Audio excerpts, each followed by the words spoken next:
Will AI take your job? Here's the honest answer nobody gives you, not all at once and not everyone. AI isn't sweeping through the workforce evenly. It's starting in one specific place, the bottom of the ladder, the first job, the junior role, the task you were told to master before anything else. And if that's where you're standing, you will not get a warning. So by the end of this, you'll know exactly which side of the line you're on. And the 3 moves that put you on the safe side. Let's start with what the data actually shows, not the hype.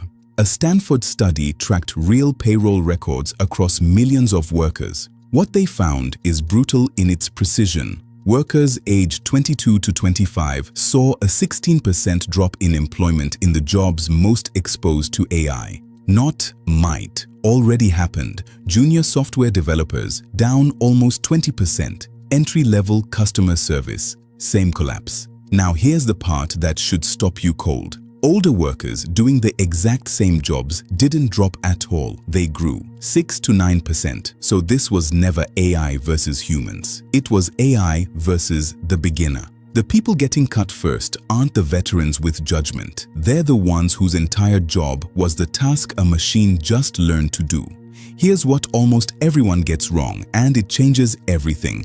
AI does not replace a job. It replaces a task, and it only takes a very specific kind of task. The ones that are predictable, rule-based, and done alone. Writing boilerplate code, answering scripted tickets, first drafting the obvious email. Look back at that Stanford data with this lens and it snaps into focus. Employment collapsed where AI automates the whole task, where the task is the finished product, but where AI only augments a human, where a person uses it to do something bigger. Employment barely moved. That's the line. On one side, your work is the thing AI can now do by itself. On the other side, you're the one using AI to do more than you ever could. Same technology. Opposite outcome. So how do you know which side you're on? Be honest with yourself against 3 signs. 1. Your work is repeatable. If someone could write a clear instruction for most of what you do, so can a prompt. 2. You work alone at a screen and hand in an output. No room to read, no room to negotiate, no one to persuade, just input,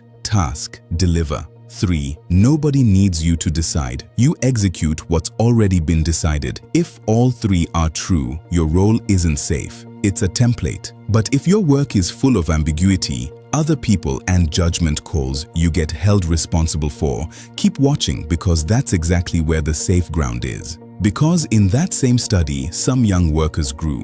Care roles, hands-on trades, jobs built on judgment. Why them? Because those jobs run on the things AI still cannot fake. Reading a room, owning a decision when the information is incomplete, being accountable when it goes wrong, holding trust between people who don't trust each other. AI can draft, it cannot decide. It can answer, it cannot be responsible. It can generate a plan, it cannot walk into a room and get 12 stubborn people to actually follow it. The safe roles aren't the ones AI can't help with. They're the ones where being human is the whole point. And don't wait for your employer to tell you where you stand because they genuinely don't know. When leaders were surveyed, 36% said AI will create more entry-level jobs. 38% said it will cut them. That's a coin flip. The people who run your company are split down the middle on your future. So the worst thing you can do right now is stand still on that bottom rung and hope someone protects it.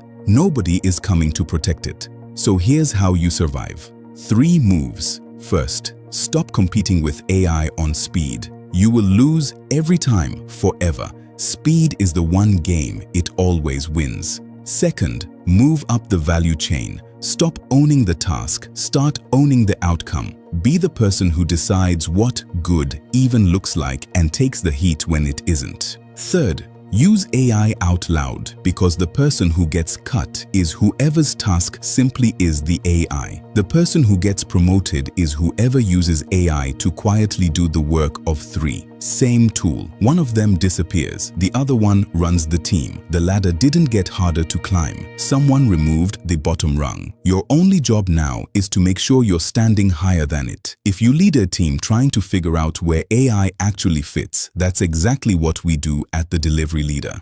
Subscribe for practical, no-hype AI at work strategy. And if you want the deeper frameworks, they're waiting at pmgts.uk.